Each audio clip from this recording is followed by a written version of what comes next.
I know we're so limited for time, but I wanted to take a minute to thank the folks who put on this conference today, because it was so beautifully done, and it warms my heart to hear about all the different kinds of collaboration that we're doing within our community and reaching out to other kinds of providers. It's a big passion of mine, as you're about to hear. And so I feel, time-wise, I have about 2 minutes for each slide, so I'm just going to buzz through like everybody else is doing, and to let you know if you have any questions at all down the line, please just pick up the phone and call me or email me. This is all about access to information, and I don't believe in gatekeeping at all. I want to share what we're doing and promote the growth of positive collaboration in our community and anywhere we can.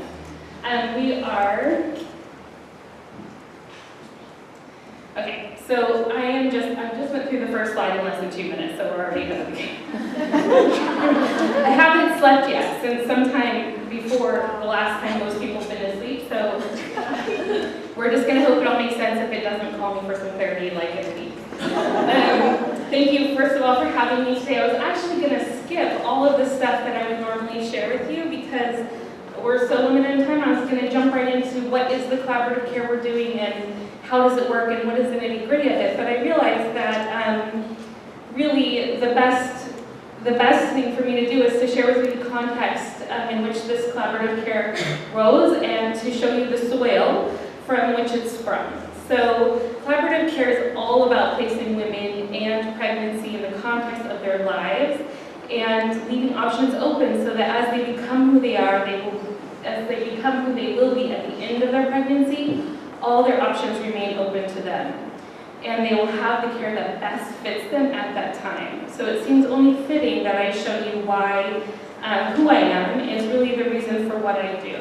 And I know that there are several students here, and I just encourage you to also consider how who you are should inform what you do. I have, you may find the same thing or may not, but for me, working in a place where my passion naturally led me has been very nourishing in a career that can be exhausting and where we have very high rates of burnout. I'm a child of the 70s, and while bell bottoms will always hold a very special place in my heart, it was not the years that defined me, but really this wild, innovative, noisy, crazy, socially justice-oriented family that I was born into. They really taught me about who I could be in the world. So I was raised on the milk of social justice in the healthcare system and social justice in our community. My family was one with a lot of medical practitioners in it.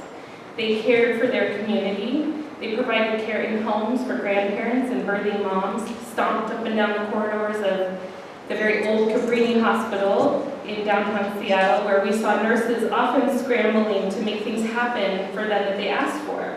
They weren't asking for special treatments for themselves, but they were expressing expectations of excellence and kindness for their patients and the families they cared for. We had family dinners that included a lot of yelling about the healthcare system, and in particular, I have one uncle who would rail on what now has become a clear prophecy, that breech births were becoming a lost art, and that surgical births should only be performed under the most extreme circumstances, and he was deeply worried about the changes that he saw occurring. He would, when I was little, come to my house and fluff my pillow and crack a can of ginger ale and take my temperature when I had a bad cold or a flu. I thought he was there because I was his niece and I was so special, but I learned that he did that for all of his patients. It didn't matter what neighborhood they lived in, it didn't matter what color they were, and it didn't matter if they could pay him or not. And this experience informs the way that I welcome people into my practice and meet them where they are at. There was a lot of siblings in my grandmother's family, and several aunts, and I don't know if Carrie is still here, but 1918 was apparently a good year. One of my great aunts was a 5-foot-tall pistol of a woman who managed to organize a week-long peaceful strike in which 60,000 members of the union and their families needed care. She organized food, shelter, and medicine for all 60,000 people, and she helped me inform my understanding that families have rights, all kinds of rights, and that birthrights and human rights are connected, and all of those rights are worth fighting for. It informs me as I tap into community, and I guess I should put air quotes, tap into community for support for expecting families in need. Because sometimes I think I'm a bully in the neighborhood, and I'm constantly poking people for food and extra things, and if I see they have extra, I politely ask them to give it to me for another family. And what I've learned is, and a good friend helped explain this to me, squeaky wheel gets the grease, and it's not me being a bully, it's me providing opportunity for people to participate in the care of their neighborhood.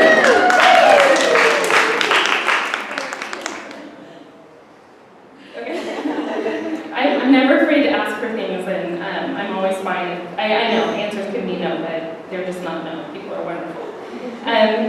Let's see.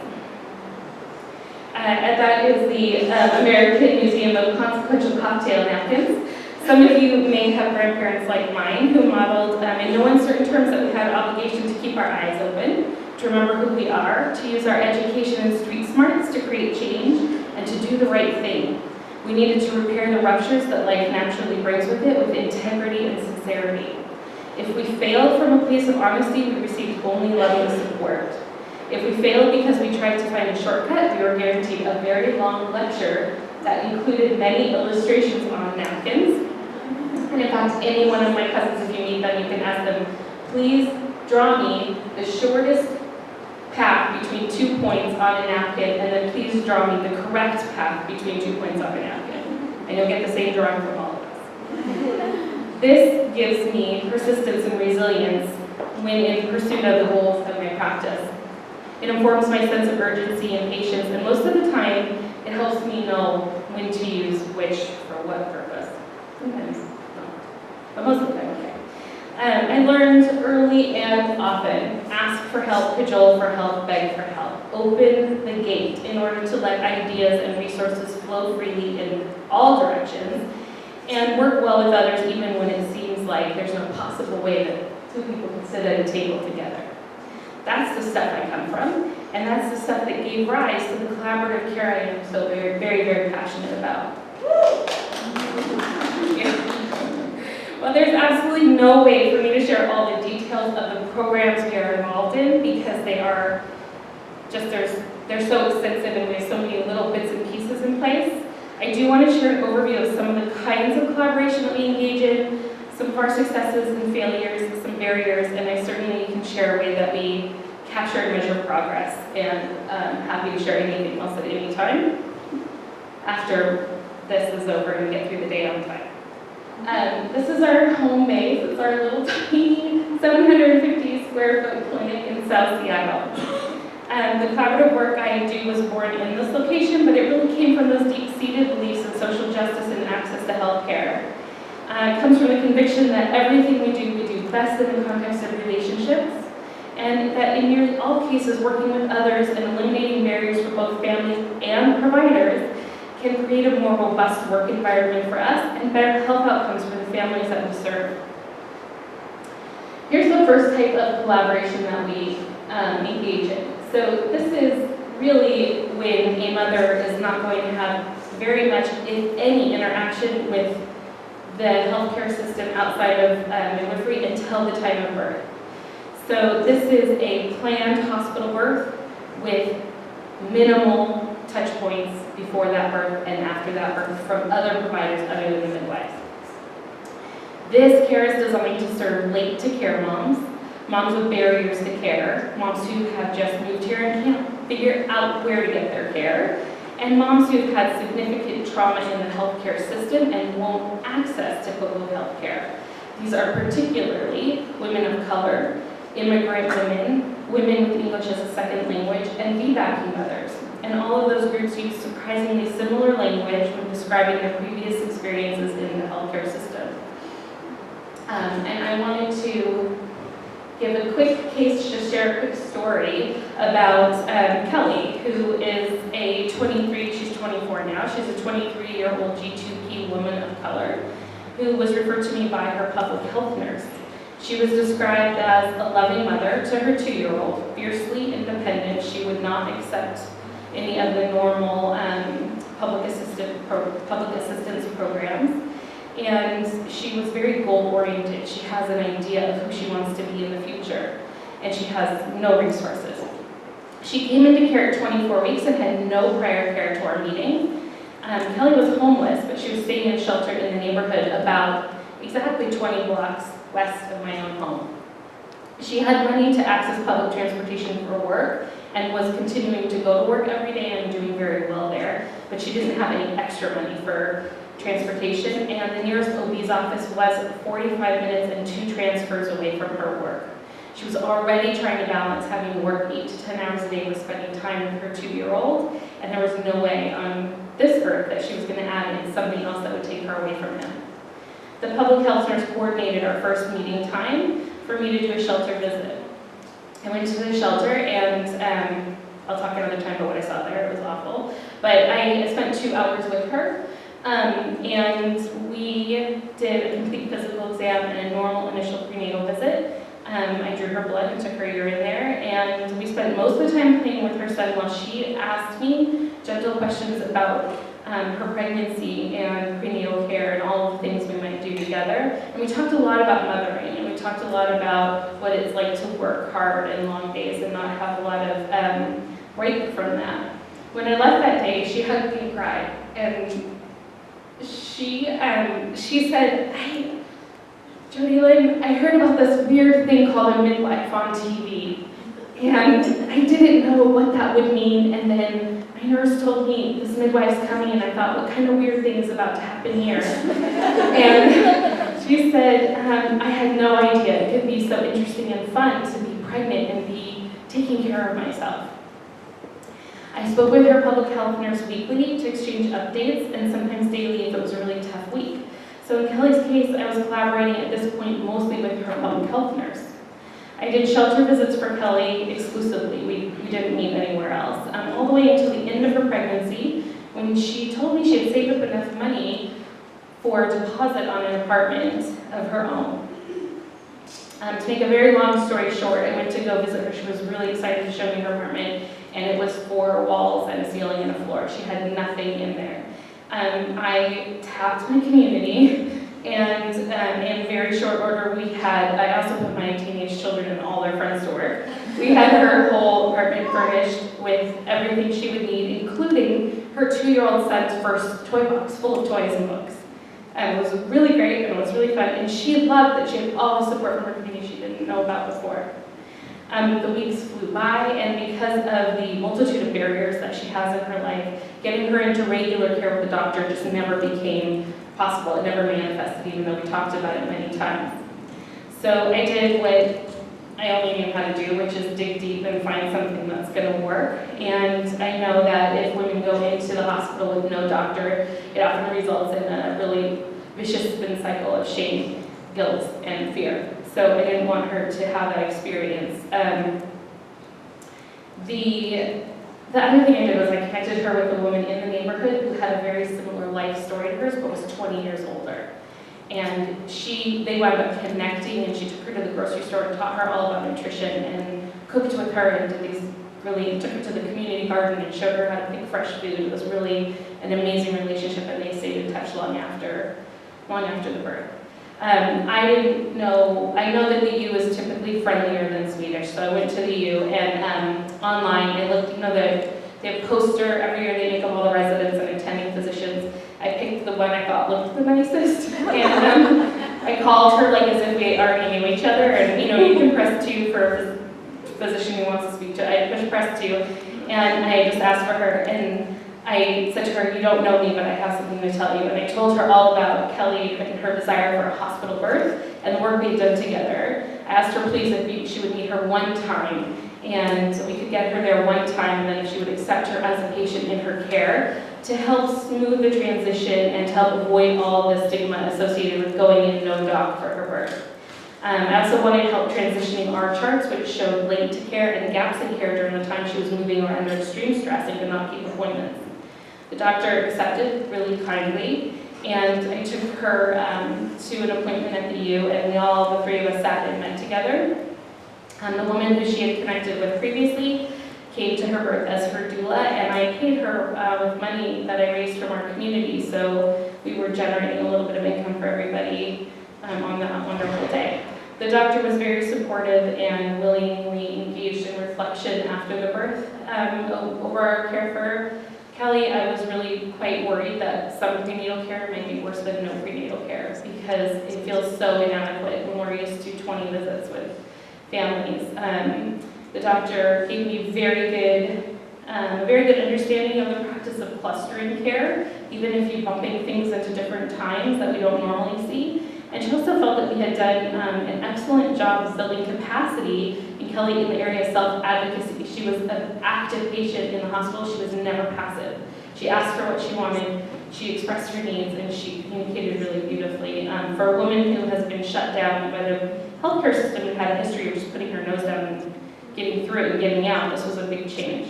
We followed up with postpartum care in her home and helped her establish pediatric care in her neighborhood for both her baby and her toddler. And her toddler had never been seen by a pediatrician. So again, I picked up the phone and smoothed the way so that she could go into that care without having to worry about being shamed for never having care for her children. She's just a woman doing the best she can.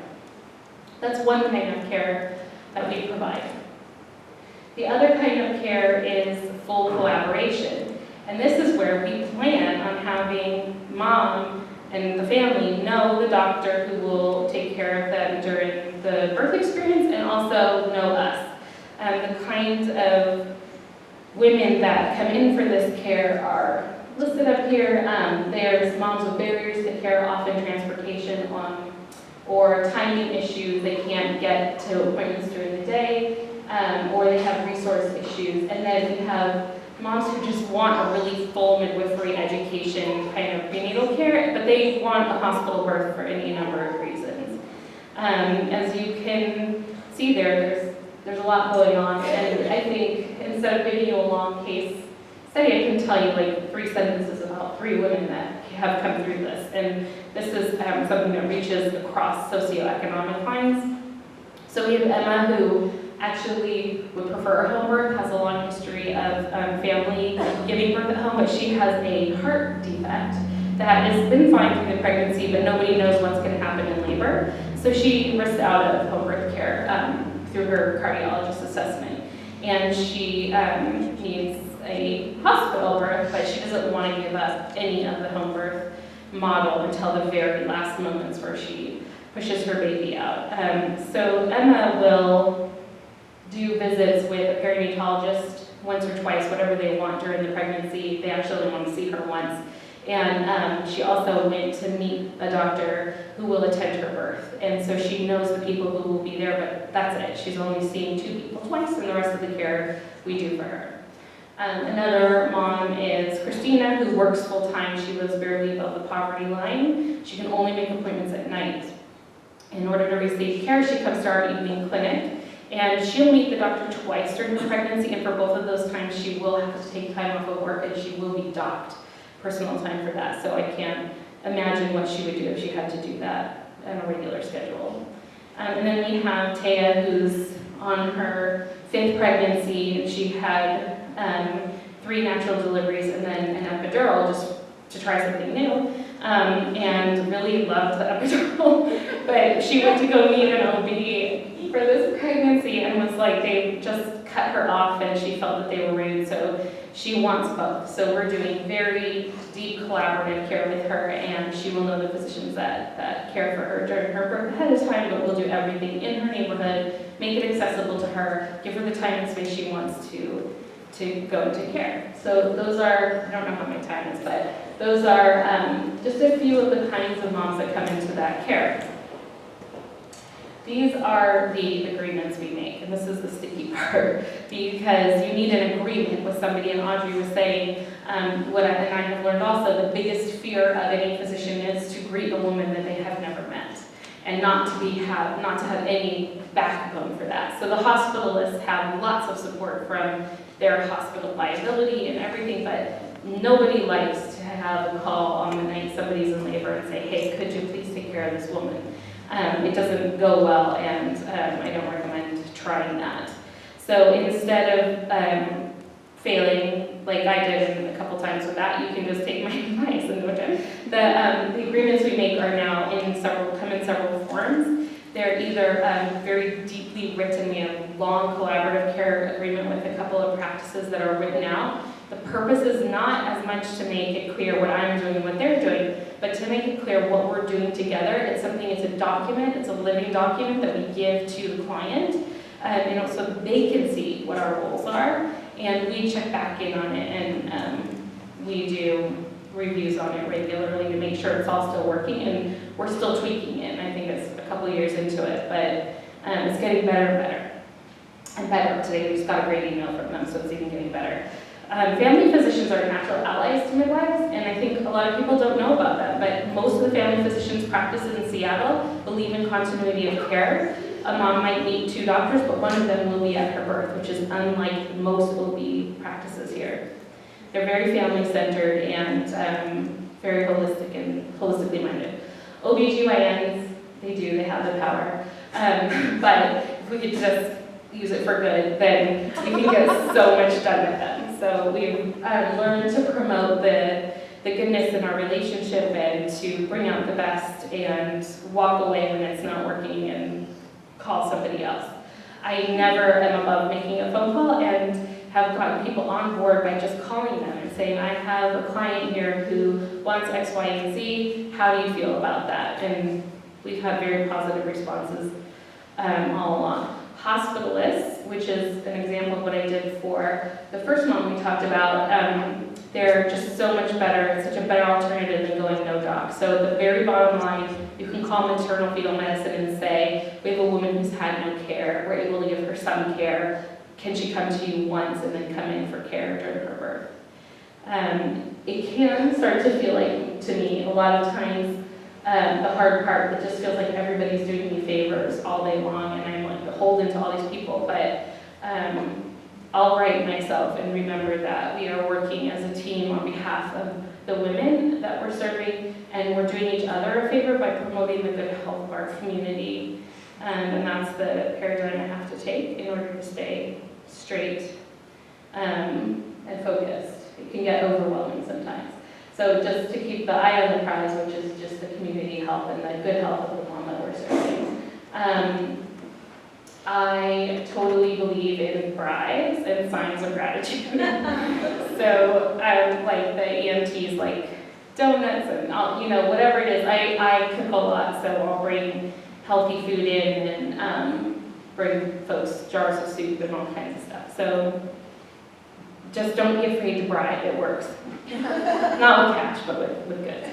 Let's see. We have some barriers, and there's a few big barriers. One is a shared language, really, which is a foreign language to each of us because midwives and physicians speak very differently from each other. And I'll just say to illustrate that it is very difficult for our clients to become their patients. It's a very difficult transition. And we are doing the best we can, and our clients still report a really hard shift, even though it's what they want, and eventually it gets okay, but it's a very, very big shift. Another common barrier is this, I have no other word other than the if only barrier, and it looks like somebody doing an ultrasound and going, gee, if only we had an early ultrasound, I would have a comparative study, then I could make a decision about what I'm seeing. And the fact is, we have to meet people in this kind of care where they are at for who they are in the moments that we get them. And to have another provider throw that onto somebody, that either causes one of two reactions. A woman gets out of the bed and runs, or she puts her nose down and shuts down. And neither one is really okay. So that's a big barrier, and I try and prepare people, but there's no preparing somebody for something that hurts so badly. This is a hierarchical system that we get involved in with the hospital, and it's kind of dog eat dog, and there's always a bigger dog, and then you're the midwife, kind of the smallest dog. So having good friends around you that you can decompress with after being in that environment is critically important. And just knowing that's what you're into, that's the training, that's the paradigm, it's not the preference. My dream is that that's not how we would ever treat anybody, but it does happen. In the process of shifting care, the main challenge is around access to care. We're very accessible, and it's like you have to walk people through the process of learning to call the doctor's office, leave a message, hang up, wait for it. It'll come. And meanwhile, I'll get a lot of pings from somebody. I left a message. I'm still waiting. What's going on? How come what, don't you care about me? What's happening? Like, yes, it's just a bigger office. They're in a visit and they can't step out to call you. It's coming. So that shift is another hard shift for us. The biggest shift, and Audrey mentioned this also, is that shared decision making is an enormous challenge. It's like we need an interpreter for this process. When our clients decline a service, screen, or test, it is born of an educated process, and we respect their right to decline. However, declines in the medical system are seen as obstinate and irresponsible. And we know that part of many women's history of trauma is rooted in the coercion they experienced when they asked a question. Not when they said no, but when they asked a question. For us, when you come into midwifery care and you ask a question, we just like hug and kiss you. Thank you for bringing these great questions. I'm so excited to get into this with you. For many women, when they've asked a question in the healthcare system, they've been shut down and told to stop misbehaving, and they've been really, really poorly treated. We can't change the system, we can't control how other people react, but we can prepare our clients for that possibility. So we discuss, if there's a decline, we talk about, which only adds to the education, how will you talk about this with your doctor when they ask you, why did you choose to decline this screen or test? And we help them prepare, and usually it leads them to feeling more empowered in their decision, or they actually change their mind because they learn more and help them decide to go a different route. The other thing that was very difficult in the beginning was hearing a lot about, oh, the midwifery patients do blah, blah, blah. Oh, that midwifery, oh, she was really difficult. And I just used a meeting to ask them, have you ever had a difficult patient in OB care, or have you ever had a difficult patient in this practice? Well, of course they have. And just pointing out that we have, hundreds of people in our practice, and a few of them are going to be pills. That's life. So, but it's not because they're with midwives. It's because there's people in the world who are pills. We don't have to be pills to each other about it. Let's see. So that's another big barrier. Our measuring progress becomes very important in reflection, and I think that I put a couple examples in here of how we did this. I didn't invent anything new. We took what is being used for the 2020 vision for a high quality, high value maternity care system, and used each of those topics as a way to create, we didn't call them pros and cons, we call them going well and challenges. And this is, the first example is safe, and these were the things that we identified that were going well between us, and the things that we identified as challenges. And we were able to talk through each one of these line items, and we had the most amazing, incredible conversation, and it only made care better. And this is the kind of thing that you just have to keep going after over and over and over again until you refine all the things that pop up. And I'm sure things will pop up forever, but that's okay. We can handle it.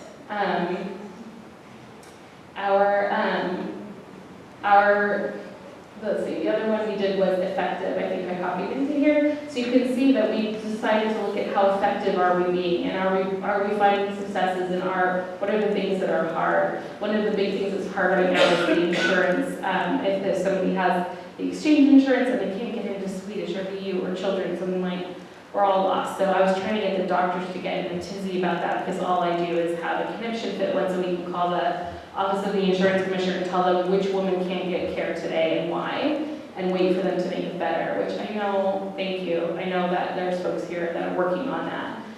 But I wanted them to have a connection fit too. So I thought it would sound nice, and they did, and they made a call, but who knows. The standards of care became something that was another question, because we're very quick to follow evidence and science that comes out, and we're very quick to adjust what we're doing to reflect what's happening in the research world and to follow data. We don't just follow data from research, we also follow the data we have in front of us, and it's a hard stretch for them to look at a woman and make a decision based on individualized care. So we have had some discussions around how to mitigate us doing so much of that they're uncomfortable with it, and them doing so little of it that it doesn't make any sense anymore. In conclusion, for collaborative care to be effective, it needs to be natural to who you are already. So I think with anything we do in life, figure out who you are and be the very best at that, and then keep growing and keep changing and keep pushing yourself. And for me, this is where it's at for me. I love this. I do something that is natural in my community. I've lived there for 23 years, and it's a happy, wonderful place for me to be.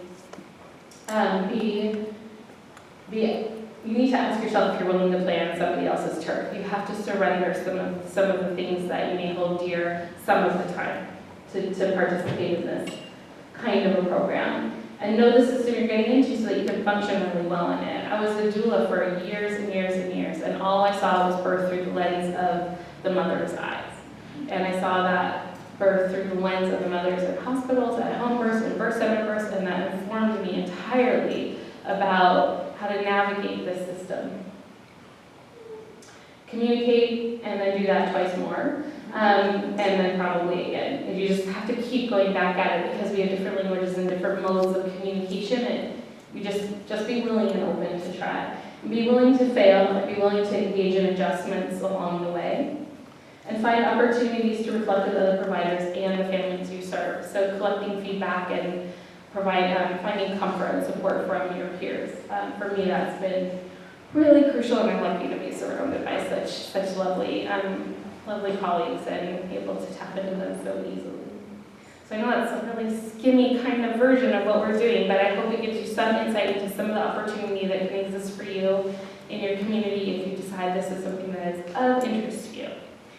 If there's any questions, I'm happy. Is there time for questions? Yeah, okay. So if you have anything that I can help with, just please reach out by email or phone or in the corner.